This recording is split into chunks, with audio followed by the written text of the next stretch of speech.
Ekkada? Government law. I think it is safe, no problem. We know there are no such incidents that we have heard in the recent time after the new government has taken over the rule. So I feel it is quite okay with the ruling as per the government's laws or government's policies. Yes. Um, it is satisfactory till now, but still we want more of it. Women should always be given the first priority, I feel, because the society is still lagging somewhere with women's security. So, if there are some more provisions that can be made for women, that would be more better. And women should be given a little bit more scope in all streams. So, that is my opinion. And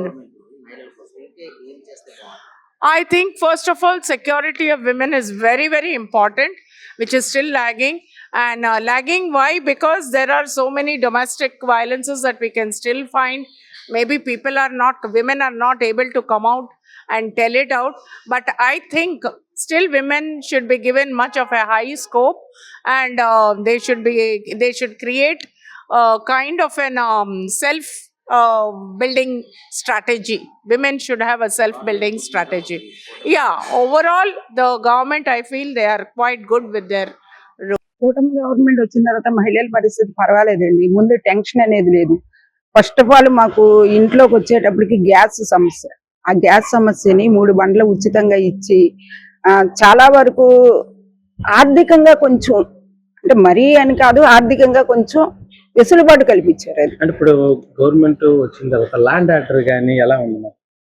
land order వచ్చేటప్పటికండి గత government చూసుకుంటే tension, మా పిల్లలు ఇంటికి ఎలా వస్తారా, పక్క పిల్లలతో చేరి ఎలా పాడైపోతారని. ఎందువల్ల అని అడుగుతారు. గంజాయి ఎక్కడ పడితే అక్కడ, ఎలాగంటే క్రెయిన్ ప్యాకెట్లు కొనుక్కున్నట్టు దొరికేదండి గంజాయి. ఎక్కడ పడితే అక్కడ, కాలేజీలో కానీ ఎక్కడైనా కానీ గంజాయి అనేది విచ్చలవిడిగా దొరికేది గత 5 సంవత్సరాల.